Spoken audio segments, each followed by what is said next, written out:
Hello and welcome. Dan Nato, Application Engineer for Saratech. So let's go ahead and finish this model. In our previous video, we set up our entire pre-processing. Let's go ahead and send it to the solver and do a quick post-process. Right-click on our analysis, hit Analyze, and we went ahead and solved it to our internal Simcenter Nastran. You notice here on the left, we have our Simcenter Nastran analysis monitor, where you can look at things like the log file, the FO4 file, and the FO6 file. These files are also saved on your machine and much easier to look at in a text editor. Now we have our completed results. One thing highly recommended on my end is to do this attach results.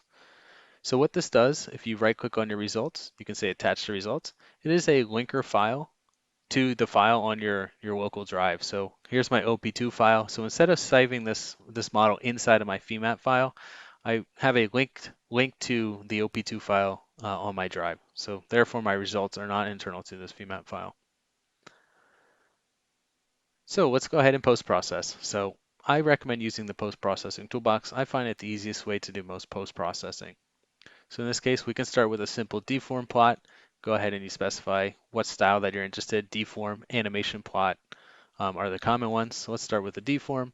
In this case, we're looking at total translation. One thing to be wary is Femap will let you do a deform plot of things like von Mises stress or elemental output. It's highly recommended that you don't do that and you look at nodal output like something like total translation, rotation, things like that. There are a few options that you can go ahead and specify. A common one is to change the scale. So now I'm looking at a percentage of the model. You could go ahead and up and lower this model, and you can also change this to actual deformations. So if you're looking at something and maybe it looks a little weird, it might make sense just to start with actual deformations and then go from there. Let's go ahead and turn off undeformed. The next one is a contour plot. Go ahead and you toggle on contour, and this is a normal fringe plot that you're used to seeing with your FEA analysis. To make things easier to see, let's go ahead and hide nodes. And under our view style, we can go ahead and turn off our filled edges, and we get a nice representation, hide our loads or constraints. Now we can see our model quite easily. Now here's our scale over here on the right. If you need to change anything related to the legend itself or the levels related to it. So in this case, maybe I want to go from blue to red. I can go ahead and select a levels palette, say no magenta in my case, and now I change my scale from blue to red, or however, changes that you like to make. So there's 16 levels here. Maybe it's easier for me. I want 24 levels. I can change that. I can go ahead and change, I can specify my max and my min as well. Now in the newer releases, you can even select over here and you can up and down the levels, and you can even user define some of these values. So maybe for instance, I want to specify a maximum of 11,000. I can go ahead and change that right there on the scale, quick and easy.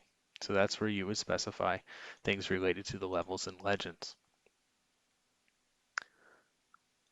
So now that we went over simple contour and criteria plots, let's go ahead and envelope the output.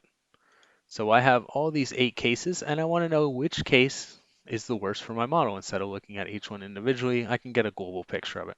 So you can right click on your results, envelope, and you can say maximum value. You can also do this under model output process.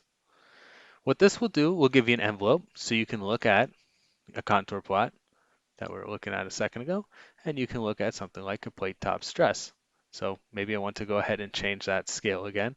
I can go back and change it. So automatic, and now you see some of those cases were higher than the value that I specified. But maybe for some reason I care about things that are higher than 6 KSI. I could go ahead and manually come over here, double click on this, make this 6,000, and now everything above 6,000 is going to be that red color in my example. The next output vector that I want to show you is this envelope set info. Now this one, let's go ahead and change our scale, automatic. And this is telling me which output set, and I had 8 different output sets, is the case that has the highest plate top von Mises stress, maximum based on that value that we specified. In my instance, I prefer to do a criteria plot here because it gives me those labels which I can specify. So most of the structure, load case number 7 isn't an issue, but maybe at some of these interfaces, I'm seeing some issues. Load case 5 is something that I'm concerned about if I'm having, cracking or I'm having some sort of issues over here. I can go ahead and start looking at that load case number 5. Go ahead and toggle this off. Another thing that is common when you're looking at post-processing information is listing output to a data table. So in this instance, I have all these bolts in the model. Now, it's not easy to go ahead and post-process them as is because they're really small. I can't really see them. So that's where a data table is pretty powerful. Let's go ahead and try to look at them as they are in the model. So I can go ahead and grab my properties, and I can go ahead and group them. And it says no to group them all in one. Let's go ahead and show my active group. Now, it's very hard to see, and if you go to your post-processing, in this case, you do a contour plot of envelope, and you want to look at beam axial force. Well, it's not really easy to see. I find looking at line elements, I find this pretty powerful to use this contour arrow plot. And now you can see it's plotting my axial force for the entity and its shear forces. But still, to me, it's a little clustered in the model. And that's where I find using the data table is pretty powerful. So I can turn on my data table. So tools data table. And now the command to send information to this data table is list output results to data table. And this is how you want it to look if you need to transform your output. I would like to know it for my first 8 cases. In this case, I want to know my axial force, and I want to know my 2 shear forces. Specify the entities that I'm interested in. I'm just going to box the ones in the model. And it lists it conveniently to this table for each case. So I can organize this however I want.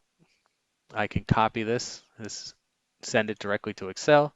It's going to go ahead and send all this information directly to Excel. You see it's populating this information. And I can do whatever hand calculations I would need after the fact. Thanks for checking out our channel. If you like what you saw, make sure to like and subscribe down below so you don't miss out on any new videos. Follow us on LinkedIn, Facebook, and Twitter for the latest engineering news and information. And to see all of our upcoming events, please visit our website at saratech.com/events.